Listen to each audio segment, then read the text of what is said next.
That's good. Baruch Hashem. That's close. All right, I will say good morning. Good morning. Let us begin a good Chodesh. So beautiful, Baruch Hashem, to be able to continue to learn together. Begin by thanking all of our sponsors for the share, to thank our Talmud Torah sponsors for the month of Kislev, Haba Aleinu Latova, Josh and Becca Friedman, the Ilui Nishmas, Josh's father, Yisra Yehuda, Ben Harav Chaim Rafael. To thank Semi and Malka Esterson for dedicating the shiurim this month in memory of their parents, Yitzchak Leib Ben Aaron HaKohen, Sarah Rachel Bas Avram, and Hinda Bas Henoch Ephraim, as well as in honor of their father, Mr. Morton Esterson, for continued good health and nachas from his mishpacha. The new Talmud Torah sponsor, Baruch Hashem, for Kislev, the Pepper family, in commemoration of the yard site of Yosef Pepper, Yosef David Zichron Levracha Ben Yaakov. We thank our Daf Yomi sponsors. Today, Mrs. Rosalie Sklar and family, in commemoration of the 19th yard site of her beloved husband, Dr. Manfred Sklar. We hope that in the merit of our Talmud Torah, all of the Neshamos have an Aliyah and the family's Einachama. With that, let us begin. We have a lot to do today, Baruch Hashem, a really beautiful daf ahead of us. Today's daf is Lamed Aleph, 31. And we are picking up Emirat Hashem at the Mishnah on the top of Lamed Aleph, on the top of 31. And the Mishnah says as follows. Hanodar Mishov Se Shabbos. Very interesting case. Let's say one takes a neder that they will not get any benefits from people who observe Shabbos, Sabbath observant individuals. Okay. Aser b'Yisrael, v'aser b'kusim. They are prohibited to get benefit from Jews and also from kusim. Also remember again, I think I mention this all the time, there's not a Masechta that goes by, at least I feel like there's not a Masechta that goes by, that the kusim are not mentioned. Remember again, the kusim were a foreign nation of people from the country of Kusa, who were resettled in Eretz Yisrael by Shalmaneser, the king of Ashur. So the same king who was responsible for the exile of the 10 tribes ultimately goes ahead and resettles. His strategy was to uproot people from their indigenous lands, thereby avoid the possibility of rebellion. So the Kusim were resettled in the north of Eretz Yisrael, and there was an outbreak of lions because of their idolatrous practices. They end up going ahead and converting. But they were found to still be worshiping idolatry. So there's a whole discussion as to whether or not their conversion was legitimate. So the Gemara says, if a person says, I'm not going to get benefits from Shomer Shabbos people, from Sabbath observers, he can't get benefit from Jews or from Kusim. Me'ochle shum. So what about, again, he makes a neder, I'm not going to get any benefit from people who eat garlic. Everyone say, what's that? What's that? So it's actually very interesting. If you look at Rashi on the right-hand side, on the right is Ochle Shum Belele Shabbos. Ultimately, we're talking about people who eat garlic on Erev Shabbos or Friday night. Now, why? What's the pshat? It's very interesting. Right? If you look at Rashi, he says, Asher Yisrael. Rashi says, the Israelin regilin le'echol shum mipnei ona shemekayim me Erev Shabbos li Erev Shabbos umar b'lahem azera Kida Amar Asher Pirio Yitain Beito. So apparently that, remember again, we know back from our Ksufas days that the owner of a Talmud Chacham, right, the conjugal obligation that a Talmud Chacham has is once a week, and specifically again it's to be fulfilled on Friday night, on Shabbos night. So it seems to be that garlic was considered to be like a male stimulant. And therefore, again, there was a concept to eat garlic on Erev Shabbos so that a man should have koach to fulfill his obligation of ona. So let's say a person goes ahead and says, I take an neder not to get benefit from anyone who eats garlic. Asr b'Yisrael v'asr b'kusim. Once again, he's not allowed to get benefit from Jews. He's also not allowed to get benefit from kusim. Me'ole Yerushalayim. Let's say I take a neder not to get benefit from anyone who goes ahead and is ola regel, goes to Yerushalayim. Then what's the halacha? Asr b'Yisrael umuter b'kusim. Such a person is prohibited to get benefit from a Jew, but not prohibited to get benefit ultimately again from kusim. Okay, so let's analyze it. We'll say. Says the Gemara, "My shov se Shabbos." Now, what does it mean? Let's go back to the first neder in the Mishnah.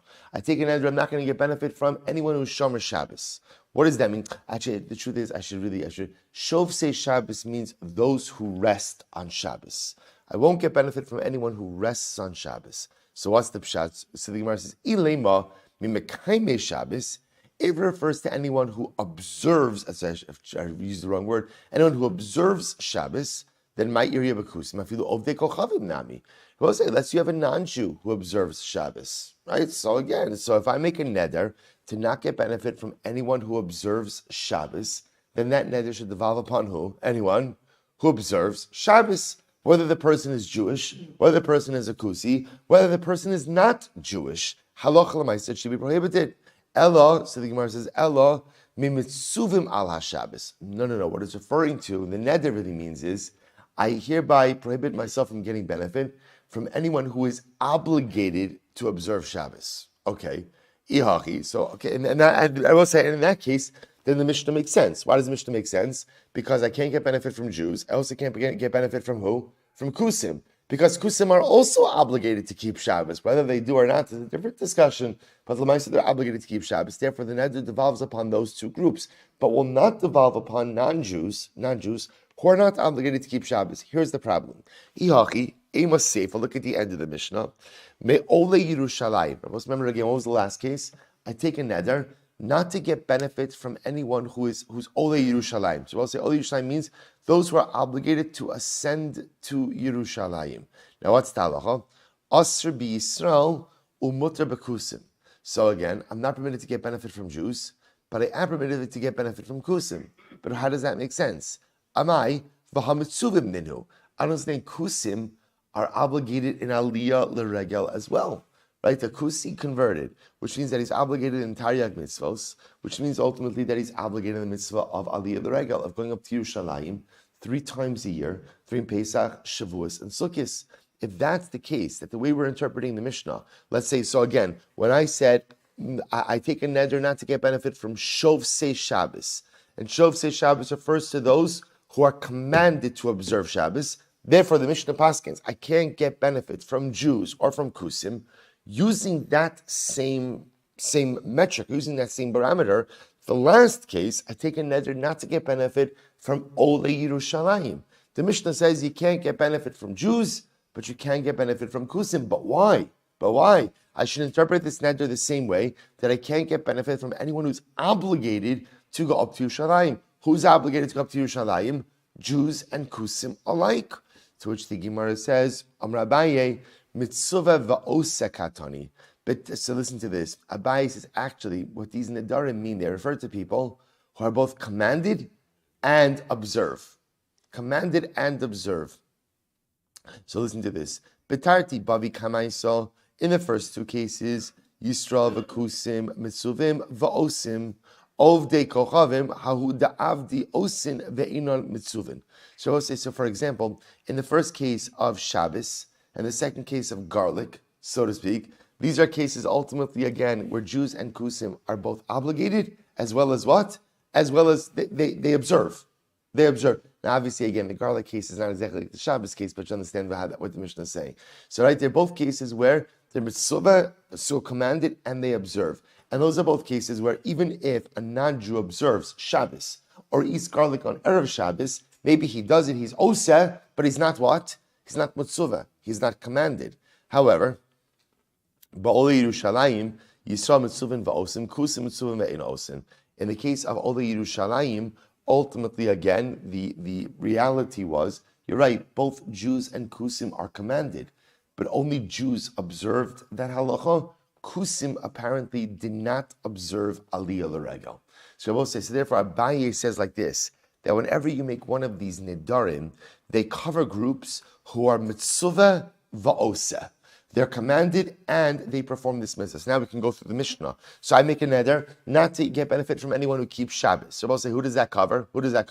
Jews and Kusim, right? Why? Because both of those groups are commanded and observe. Who does it exclude? Non-Jews. Why? Because even if they observe, they're what? Not commanded. I take a neder not to get benefit from anyone who eats garlic. Who does it cover? Jews and Kusim. Why? They're quote-unquote commanded. I don't know, it's not literally commanded, but you understand. They're commanded and observe. Ultimately, again, who does it exclude? Non-Jews. Why? Because even if they observe, they're not commanded. Last case, I take a neder not to get benefit from anyone who is Ola Regel. So I will say, who does it include? Jews. Why? Because they're commanded and they perform it. Who does it exclude? Kusim, right? Because why? They're commanded but they don't do it. Non-Jews, ultimately, again, because they're not commanded and they don't do it. Okay, fascinating Mishnah. Mishnah, Konim Sheninena Lebnei Noach. So we'll say these are great cases. So I take a neder that I'm not going to get any benefit from Bnei Noach, children of Noach. So what's the halacha? Mutter b'Yisrael v'aser b'avdei kochavim. I am permitted to get benefit from Jews, not permitted to get benefit from non-Jews. So apparently that neder prohibits me from getting benefits from non-Jews. I asks the Gemara, v'Yisrael minafik miklal b'nei Noach, but why? We're also b'nei Noach, right? We descend from Shem, the son of Noach. So I don't understand why wouldn't Jews be included in that. It is incredible. Kevan de ikdish Avraham iskiru al shemei. I will say this is so beautiful. Once Avram Avinu was literally translated, once Avram Avinu became holy, right? So once Avram Avinu became hegdish, then ultimately again we are considered to be his descendants and no longer considered to be the descendants of Noach. So an incredible idea. And I will say, now understand also what's driving all of this. Remember, the guiding light in Nedarim is how do you interpret a neder? In general, how do you interpret a neder? Acharei, right? Acharei lashon b'nei adam holkin Nedarim, right? Oh, Nedarim holkin acharei lashon b'nei adam. Nedarim are interpreted in the way that people colloquially speak. So now what the Gemara is also saying over here is that when people refer to B'nei Noach, they are referring to non-Jews, they're not referring to Jews. Fascinating. Weiter. So listen to this. So I'll say, Mishnah, Sha'eni nene l'zera Avram. Let's say I take a neder. I'm not going to get any benefit from the offspring of Avraham Avinu. What's the halacha? Aser b'Yisrael, u'muter ba'ovdei kochavim. I am not permitted to get benefit from Jews. I am permitted to get benefit from non-Jews. So the Gemara says, 1 second. Vaiki Yishmael. 1 second. How can you get benefit from non-Jews? Avram Avinu has 2 sons, Yitzchak and Yishmael. Yishmael's children, why, right? Those also come from Avram Avinu. So I'm not permitted to get benefit from them. To what else is incredible. The passage says, Ki bi Yitzchak yikari l'chazara. HaKadosh Baruch Hu says to Avraham, your offspring will come from Yitzchak. Meaning that HaKadosh Baruch Hu is saying, as much as Avram Avinu has 2 sons, only one of those sons is going to be eternally known as the son of Avraham Avinu, and that is Yitzchak. I, v'ha'ika Esav. Okay, fine. So even if we're going to go with that idea, so therefore again, Yitzchak is called the son of Avraham. Yishmael is not called the son of Avraham. Fine. So we'll say, so therefore again, when I make a neder to not get benefit from the offspring of Avraham, that only covers Jews, not non-Jews. But here's the problem: Yitzchak also has 2 sons. And we'll say, rather incredible. This week's parsha. What a tie-in. This week's parsha, Yitzchak has Yaakov and Esav.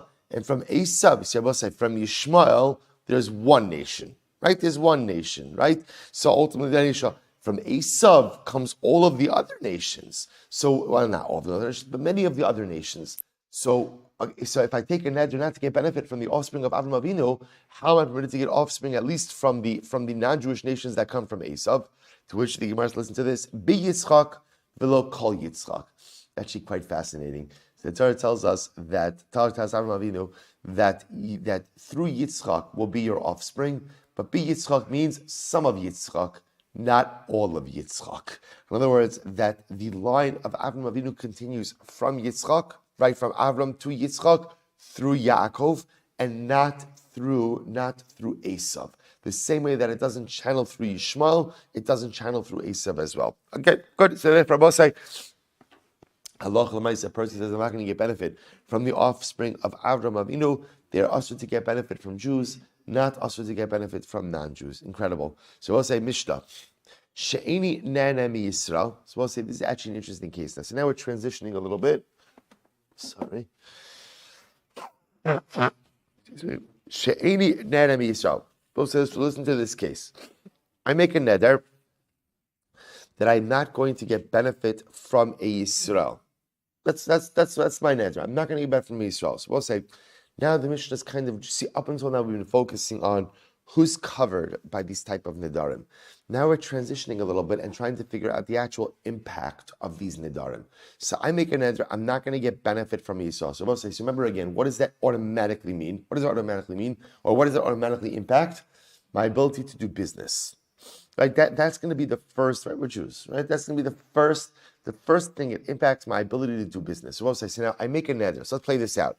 I normally do business with Ruvain, but I made a neder not to benefit from Jews. So is there some way for me to transact business with Ruvain? The Mishnah says yes. What can you do? Lokeach biyoser umocher bepachos. So I'll say I can go ahead and overpay. Right, overpay. So in other words, if I'm buying something from Ruvain, I could overpay for it. Or if I'm selling something to Ruvain, I could sell it for less than its market value.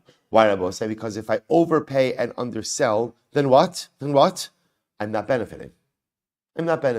So there is a way, and it's actually very interesting, there is a way to move merchandise, even if halacha l'maisa,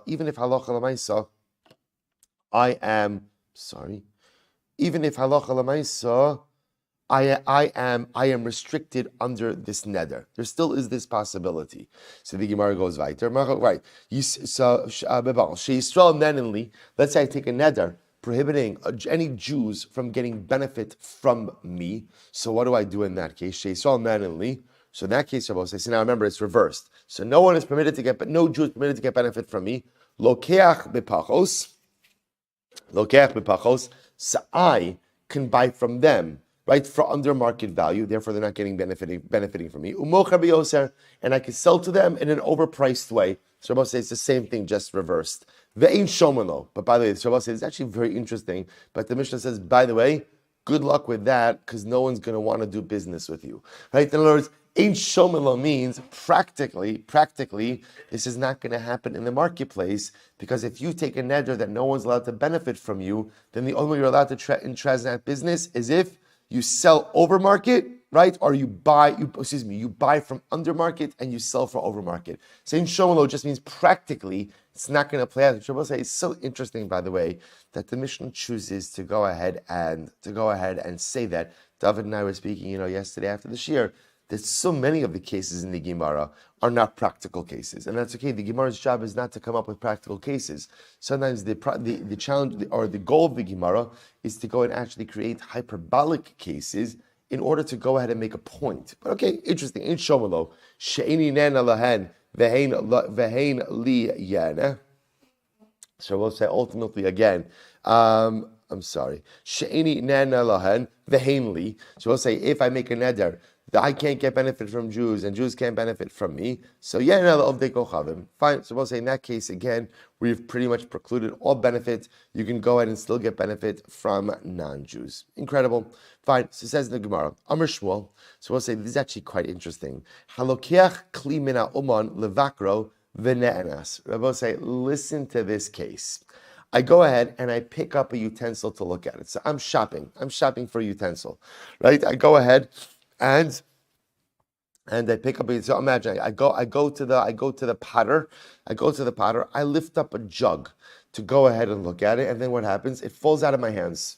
And it breaks. What's the halacha? So halakeh kli mina umal levakro v'ne'enas, and then an ones occurs. What's the halacha? So v'ne'enas bi'ado chayiv. Ultimately, again, I am chayiv. Sorry, I am chayiv for that. So also say I am completely obligated to pay the full value. Which, by the way, I just want to point out, just contemporarily, this applies. You go into a store to look at something, you pick up the item, you drop the item and you break it. Halacha says the person who picked it up, is fully responsible to pay for that item. So the Gemara says, you see something very interesting from here, which is, Alma kasavar hanaos lokeachi. Rabbi say, what do you see? That literally, again, the object or the picking up of the object is considered to be the sole benefit of the purchaser. Now, Rabbi say, what does that mean practically? So I'll say, if you take a look at Rashi for just a moment. So Rashi is on the right-hand side. This is the first wide line in Rashi. Alma hanaas lokeachi, dana lokeach memekho yoser mishal mocher. Hilchach chayiv digomer umakni nafshei bahiyana shemaniach levakro vahavi. Actually, it's changed over here in that little letter vav. Vahavi kishoel shvahavi kishoel v'nischayi ba'onsin. So Rabbi said this is actually very interesting. So let me just tell you this outside for just a moment. The halacha is as follows. When you pick up an object, Rabbi say, right? When I'm in a store and I pick up an object, in that moment when I pick up an object, what's the relationship between me and the seller? What's the relationship? The relationship is the seller essentially communicates to me, right? If you want it, it's yours. If you want it, it's yours. So Rabbi say, essentially then, I, the purchaser, have all of the power. I have all of the power. I have complete rights in that entity. Because I have complete rights in that entity, essentially, when I'm holding it, I am like a shoel. I'm like a borrower. Rabbi say we know that in halacha there are different custodial relationships, right? There's a shomer chinam, an unpaid watchman, a shomer sachar, a paid watchman, a socher, a renter, and a shoel, a borrower. Depending on the level of custodial relationship, determines or dictates your level of liability if something happens to the object. The highest level is a shoel, is a borrower. A borrower is considered to be kol hana shelo, since he has all the benefit. So when you have all the benefit, you also have what? You also have what? All the responsibility. Therefore, a borrower is responsible for everything, which means gneva, the item stolen, aveda, the items lost, and ones, some extenuating circumstance occurs to the object. So therefore, I'm holding the object, somebody bumps into me. I drop it, because again, I have like full power over this object. In that, the seller stands ready to sell it to me. Therefore, in halacha, I become like a shor, like a borrower, and therefore I have complete liability for the object. Incredible. So the Gemara says, Tanan, well, let's analyze that for just a little bit. She'eni nana mi Yisrael. Remember the case in the Mishnah Bosei where we said, I take an edger, I'm not going to get any benefit from Jews. What's the halacha? Mocher bepachos. I'm allowed to go ahead and sell my products for under market. And I both say again, why? Because if I sell it for less, then I'm not benefiting. Aval shava b'shavalo. Now here's what's interesting. I could sell it for less than market. Rabbi say, what can't I do? I can't sell it at market. In other words, let's say you just want to sell it to cover cost without making a profit. It sounds like you can't do that. Vihanas lokeachi. So again, I don't understand. If we say that ultimately, again, when the purchaser picks up the object, he's the one who has complete hana, then ultimately, again, afilu shava b'shava, that I should be able to go ahead and sell it at cost because that's not considered to be benefit to me, the seller. To which the Gemara says, you're right, masnisim bizavina derami alape. The truth is, the Mishnah is talking about a case. I will say literally, zvina derami alape means a sale that's turned on its face. Now, what does that mean? Again, take a look at Rashi in the wide lines, not the widest lines, the intermediate lines, about 3, 6, about 7 lines in. Bizavini drami alape iskabisha de lo kafetz ale zvina. We're talking about an item, we're both say merchandise that's hard to sell. Hard to sell merchandise. It's not moving. So I'll say when it comes to hard to sell merchandise, even selling at cost is considered to be a win for the seller. As such, that'll be considered hana. Therefore, the only way to avoid me, the seller, getting hana and therefore being in a violation of my neder is to sell it under market. Imkain, if that's the case, emoreisha. Look at the first part of the Mishnah. Lokeach biyoser. You can purchase it for more. Va'od ema seifa sheisrael nenen. We're both saying in the last case in the Mishnah, where I take a neder, ultimately again that a Jew is not permitted to get benefit from me. What's the halacha? You're allowed to undersell, or I should say, purchase for under market and ultimately sell for over market. And if we're talking about a merchandise that you can't move, hard to move, merchandise, even again, selling it for the equal amount should be permitted as well. To which the Gemara says, you're right, seifa bezvina charifa. So ultimately, we'll say, here's what's interesting. The Reish and the Sefer are talking about two different types of merchandise. The Reish is talking about hard to sell merchandise. So I'll say, seifa, so zvina charifa means what Rabbi say? Literally, again, hot merchandise. Now, that doesn't mean merchandise being sold off the back of a truck, right, in an alley, right? But rather, again, Rabbi say means hot merchandise means merchandise. By the way, this is mamish like a Black Friday tie-in over here, right? Right. Merchandise that's just got to go. It's got to be sold. It's got to be sold. So the Gemara says, I should say it's easily sold. Ihachi lokeach bepachos. If that's the case, then ultimately, again, why can it be purchased under market? Afilu shava b'shava. Even for a cost should be permitted. Ella masnisin abosei amad beis. Ella masnisin bizavina metzia. Rather, Rabbi, what you have to say is that our Mishnah is talking about, Rabbi, say literally like middle of the road merchandise. What's middle of the road merchandise? It's not overly difficult to sell, but it also doesn't sell itself. Udishmuel bezvina charifa. So let's listen to this. Udishmuel bezvina charifa. Tanya kavasi. I'm sorry. Udishmuel bezvina charifa. Tanya kavasi dishmuel. So what's the right that supports Shmuel? Halokeach kelim min hatagar. So it's very interesting. So remember again. So here's what we have. So remember again. Shmuel, but say just to orient ourselves.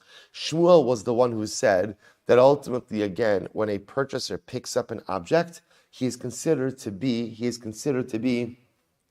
a shoel, a borrower, and therefore responsible for anything that happens to that object. Or I say, in other words, otherwise stated, kol hana'ah shelo. The complete benefit ultimately accrues to him. So the Gemara says, Tanya Kavasi de Shmuel. So we'll say second line down from the top, 31b. We have a brisa that supports Shmuel. It's so interesting. Halokeach kelim min hatagar l'shagar lebeis chamos. We're switching gears now, leaving the Mishnah now for a little bit. So listen to this.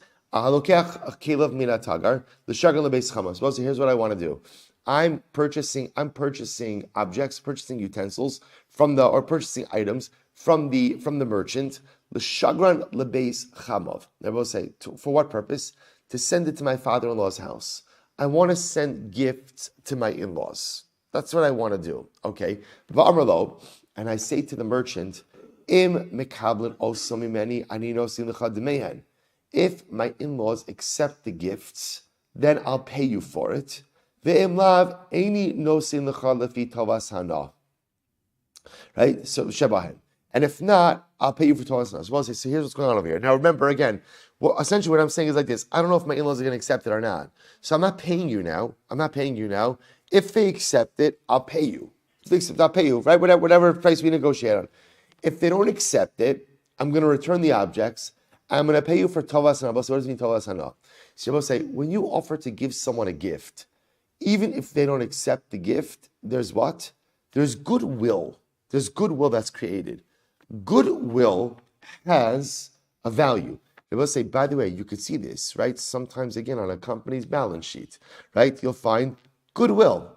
It's interesting, right? Goodwill. So there's a concept like this that goodwill itself can be quantified, And so here, again, my in-laws like me. Nes nigla, right? It's kislev, right? Incredible things happen, right? So now what happens? Like my in-laws like me. So now again, there's a value to that. So let's say I say to Reuven the merchant, if my in-laws accept the gift, of course I'll pay you. If they don't accept it, I'm going to repay it. But of course I'm going to pay you for the goodwill that I was able to get from your merchandise. Okay, beautiful, good. Now what happens? So nansu. So we'll say, of course, what occurs?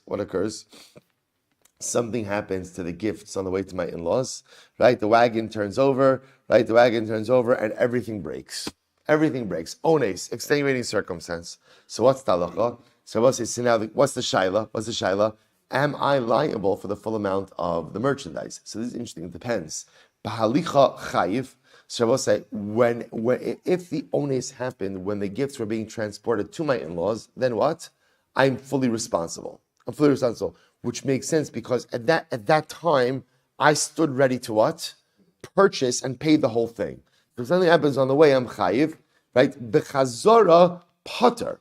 Interestingly enough, on the way back, I'm pater. I will say now why. Listen to this. So on the way back, remember again, if the merchandise is on the way back, what does that mean? My in-laws didn't take it. So I'll say at that point, what's my responsibility towards the merchandise? Mipnei kinose sachar. I'm a shomer sachar. I have the halachic status of a paid custodian. Now, I will say, what is a paid custodian responsible for? Gneva, theft, aveda, object lost. What is a paid custodian exempt for? Ones. Ones. So on the way back, since I'm not purchasing it now, but again, and it's clear, we'll say that's what we set up, that I'm not purchasing, but halacha l'maisa, I said I'm going to pay for tovas. In other words, we quantified what I'm going to pay for. I am a shomer sachar. I'm a paid custodian for that merchandise, and therefore halacha l'maisa, I'm exempt for own sin. Incredible. So I'll say the Gemara tells a story. Hahu safsira the shakal chamra lezabune. So we'll say there was a safsira. Safsira is also like a merchant. The Rashi says over here, Mishalokech behema amanas lamochra la'altar. So we'll say, so this is like, I don't know what the technical term for it. What is it? A third party, yeah. So what I do is, what this guy will call it, what I do is, I go ahead and I take merchandise from the wholesaler, right? Essentially, I take it on credit. My goal is to go ahead and sell it. And when I sell it, I pay the wholesaler for it. And of course, there's profits from me in there. Okay, so that's a safsira. So what happened? Hahu safsira the shakal chamra lezabune. So there was a safsira who took a donkey to go ahead and sell it below Isbin. Didn't end up selling it. He didn't end up selling it, right? So I bought the donkey. Right? Well, I didn't buy it. I took the donkey on credit. The intention was to go ahead and sell it. I don't end up selling it. So what happened? Bahadi dahadar isnis chamra. So we'll say on the way back, what happens? Nebach, the donkey had a heart attack. Right? So donkey had a heart attack, right? The donkey is no more. Okay, so we'll say now, remember, now this is when I'm coming back. So what's the halacha? Chayve Rav Nachman l'shalume. Rav Nachman obligated the safsira to pay full price. Now this is interesting, because based on what we just said before, right? On the way back, what should be the halacha? You're like a shomer sachar. Says the Gemara, 1 second. Eisir Rav Nachman. So Rav said to Rav Nachman, 1 second. Nensu bahalicha chay b'chazara pater. 1 second. How does this shtem with the in-law case? Remember again, I take the merchandise to give to my in-laws. Right? So if something happens on the way there where I stand ready to pay for the whole thing, I'm like a borrower, and therefore chayiv. But if my in-laws didn't accept the gift and I was on the way back, as much as I contracted to pay for tovas hana, the goodwill that I got, I'm only like a paid custodian. And therefore, again, not chayiv for extenuating circumstances. Why isn't the safsira case the same thing? He took the donkey to market to pay for it. Ultimately, again, to sell it. He wasn't able to sell it. He's now bringing it back. It dies on the way back. Ones. So why don't we say the same thing? The safsira should be pater for onsin because he's only like a shomer sachar, like a paid custodian. To which the Gemara says, this is incredible. The Gemara says, so Amrale, Rav Nachman responds back, Chazar de safsira holachihi. We'll say the Chazara and halacha, the going there and coming back, doesn't apply to a guy like a safsira. Why not? Di'ilu mashkach lezabune afilu above the beise milo mazbinle. So I will say because if the safsira were to find someone to sell the donkey to, even on the threshold of his own home, would he not sell it? So I will say, so essentially if safsira operates differently, when I take that donkey on credit, what's my goal? Sell it. Where should I sell it? Anywhere I can. Now, obviously, I'm going to the market because that's the highest probability. But again, it's also possible you meet someone on the street. Is that donkey for sale? Of course. So I will say, so the nature of a safsira is that as long as he has it, he retains the full possibility of selling it, which means that he takes on the identity as a shoel, as a borrower the entire time.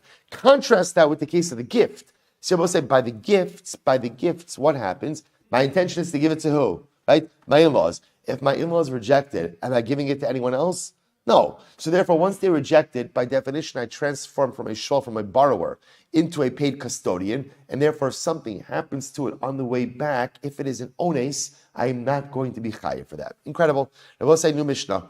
I will say now, we are going to get into some really incredibly beautiful sugis. Agadata.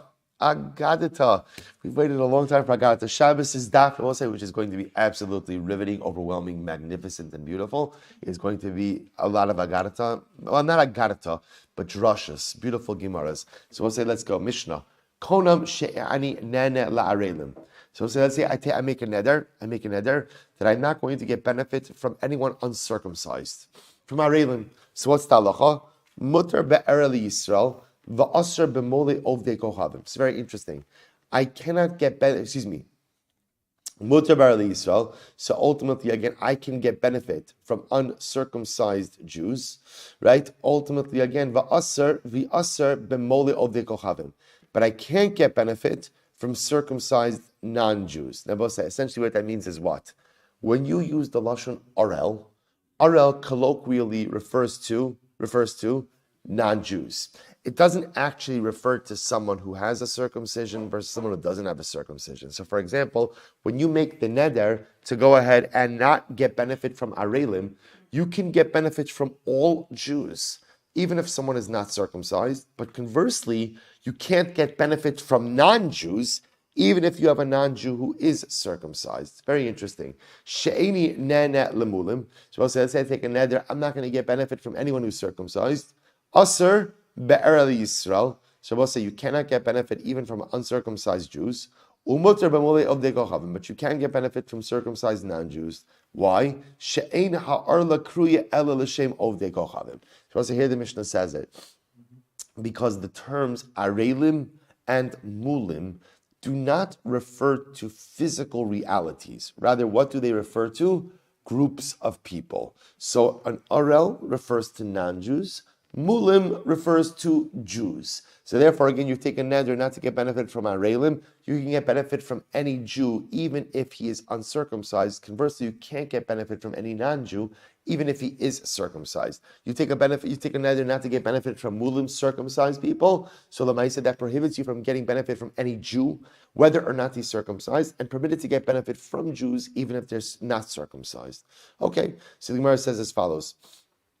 Sheina Arla Kriya Elishim of the Gochavim. The Gemara quotes Psukim Shnei Amar Ki Kol Hagoyim Arelim V'Chol Beis Yisrael Erelev.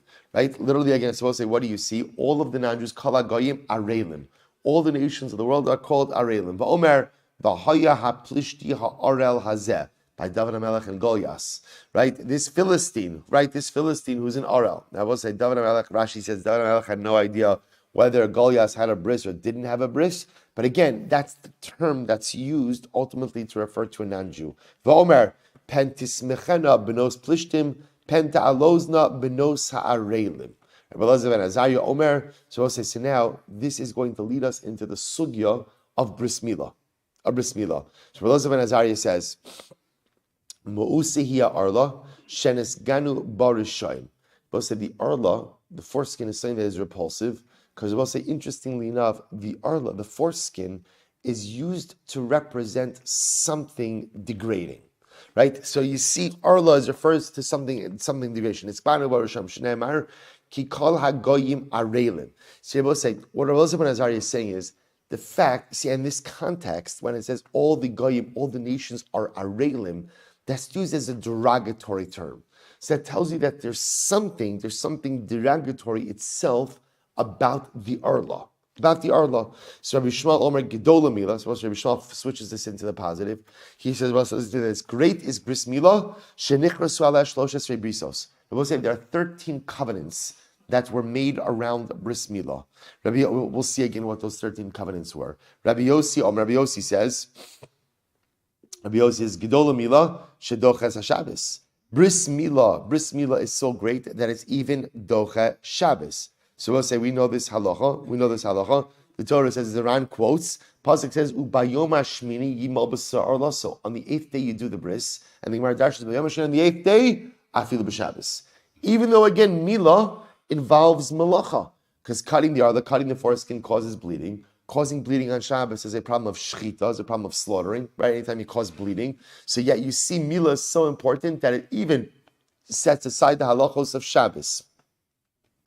Furthermore, again, the Gemara says, right, shadocha Shabbos chamura. So Rabbi Yeshua ben Karcha Omer, Gidola Milah, shelo nitla lo lemoshe hatzadik aleh melo sha'a. So we'll say this is an incredible phrase, and we're going to see this story in tomorrow's daf. Milah is so great, shelo nitla, that judgment wasn't suspended against Moshe Rabbeinu, melo sha'a, even for a moment. So we'll say we're going to see that Moshe Rabbeinu made a mistake. Well, we'll see. Moshe Rabbeinu seemingly made a mistake in terms of bris milah, and he was judged immediately, punished immediately for that mistake. Sorry.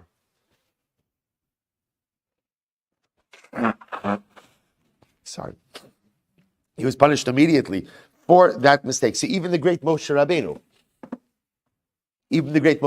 was punished immediately because of a mistake by Mila Bose. By the way, I will show you something absolutely amazing. If you notice, Moshe is referred to over here as Moshe HaTzadik. Moshe is never referred to as Moshe HaTzadik. Moshe Rabbeinu was referred to as Moshe Rabbeinu. We will see why is it dafka in the context of Bris Milah is Moshe not referred to as Moshe Rabbeinu, but rather referred to as Moshe HaTzadik. We'll see. So the Gemara says, Rabbi Nechemia Omer Gedola Milah Shedochas Hanagoyim. Bris Milah is great. It's even Dochet Saras. I will say, what does that mean? So here's something interesting. The halach is like this. I will say, remember, Saras means you have, right, we loosely translate it as leprosy. Let's say you have a blemish that might be Saras on your skin. And you say, you know what, I don't have time to deal with this. I'm just going to cut it off. You're not allowed to do that. I will say, so now what happens? Baby's 8 days old, little boy's 8 days old. You have to do bris milah. And let's say there is saras on the foreskin, on the arla. I will say, what's the halacha? You do milah anyway. Even though, again, there's a biblical prohibition to remove spots of saras before you have to go through the process, milah is so important that milah is dochet saras. It sets aside the halachos of leprosy of saras. Incredible. So the Gemara goes weiter. Rabbi Omer, Gedola Milah, Shekala Mitzvah Sha'asa Avram Avinu Lo Nikra Shalem Ad Shemal. Great is Bris Milah because Avram Avinu, with all of the mitzvahs that he performed, he was not called complete. He was not called Shalem until he performed the mitzvah of Bris Milah. Shnei Amar, his Halech Lefanai Veye Tamim.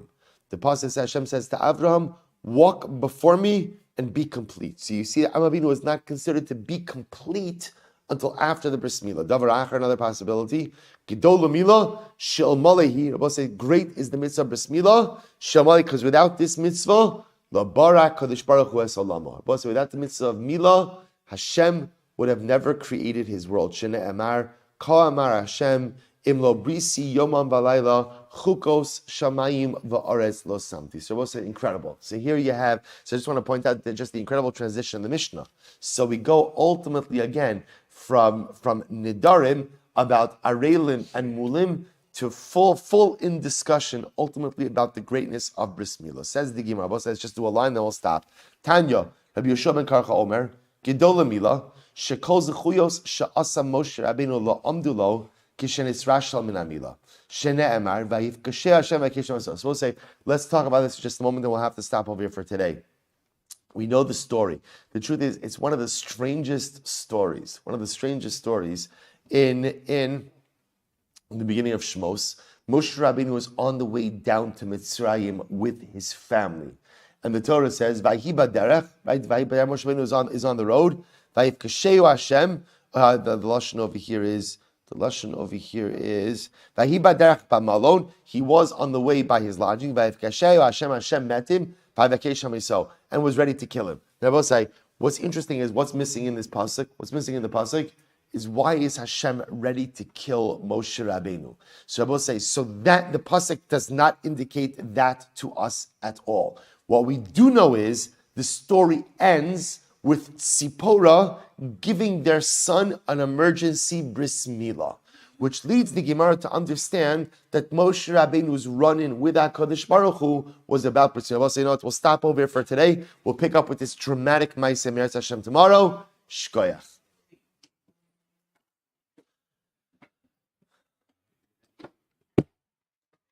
All right, Chevron, have a great day, everyone.